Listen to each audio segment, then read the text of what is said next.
अस्सलाम वालेकुम student, 10th class. आज आप लोगों का जो टॉपिक है वो है macroscopic characteristics of dynamic equilibrium.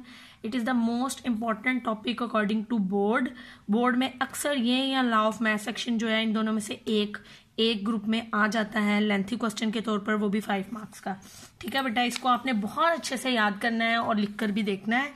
सबसे पहले आ जाता है macroscopic characteristics of dynamic equilibrium. Macro का मतलब होता है large, as you know that के micro small, macro major characteristics. ठीक है जी। तो डायनामिक इक्विलिब्रियम आप लोगों ने ऑलरेडी पढ़ा था, वो पॉइंट जिस पर rate of forward reactions become equal to rate of reverse reaction, that stage is called as the dynamic equilibrium. अच्छा जी, अब इसकी कैरेक्टरिस्टिक में पहला आ जाएगा, an equilibrium is achievable only in a close system in which substances can neither leave or nor enter. हम लोगों ने एग्जांपल में भी पढ़ा था कैल्शियम कार्बोनेट वाली, कि अगर हम उसको हीट करके डिकम्पोज करते हैं और कार्बन डाइऑक्साइड रिलीज हो जाती है तो क्या होगा, रिवर्स रिएक्शन नहीं हो सकता।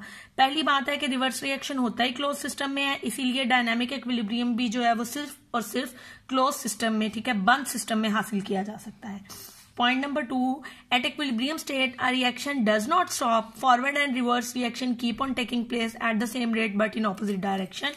As we know that, अगर मैं हाइड्रोजन और आयोडीन की बात करती हूँ बच्चे, तो क्या होगा, ये एक रिवर्सिबल रिएक्शन है। रिवर्सिबल रिएक्शन में रिएक्शन रुकता नहीं, चलता रहता है। फॉरवर्ड और रिवर्स रिएक्शन एक ही रेट पर, यानी कि जितने टाइम और जितनी अमाउंट में रिएक्टेंट कन्वर्ट हो रहे हैं प्रोडक्ट में, प्रोडक्ट अगेन कन्वर्ट हो रहे हैं रिएक्टेंट में, रिएक्शन चलता रहता है लेकिन ऑपोजिट डायरेक्शन में, क्योंकि फॉरवर्ड देखें आप लेफ्ट टू राइट हो रहा है और रिवर्स राइट टू लेफ्ट हो रहा है। उसके बाद आ जाता है at equilibrium state the amount concentration of reactant and product do not change, even physical property like color density remain the same।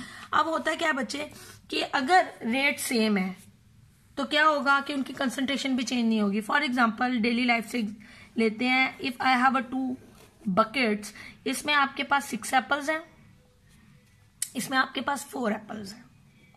आप क्या कर रहे हो, हर 10 सेकंड में यहां से 2 एप्पल इधर जा रहे हैं, यहां से 2 एप्पल इधर आ रहे हैं, यहां से 2 इधर, यहां से 2।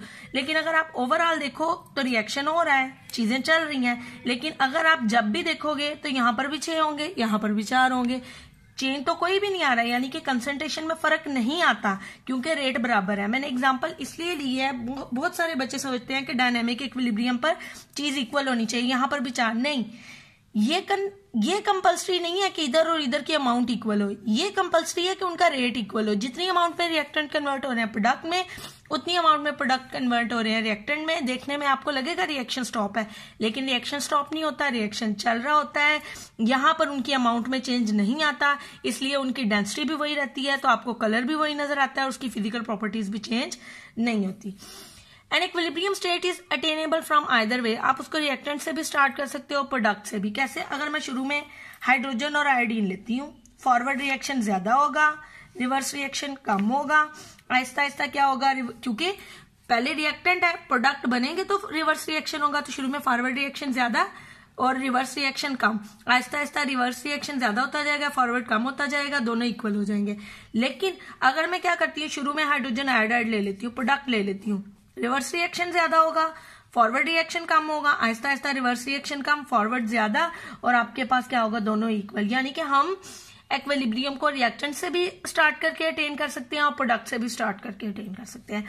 An equilibrium state can be disturb and again achieved under the given condition of concentration, pressure and temperature.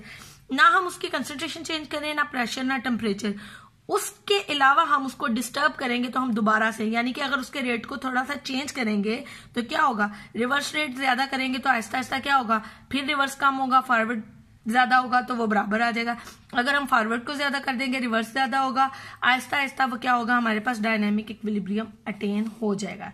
ये 5 प्रॉपर्टीज आपने याद करनी है अच्छे से, और एटलीस्ट 2 टाइम आपने इसको लिखना है, क्योंकि ये बहुत ही इंपॉर्टेंट बोर्ड का लेंथी क्वेश्चन है। लेंथी में ना आए तो शॉर्ट में पूछ लेते हैं कि write down the 2 macroscopic properties of dynamic equilibrium. Thank you बेटा।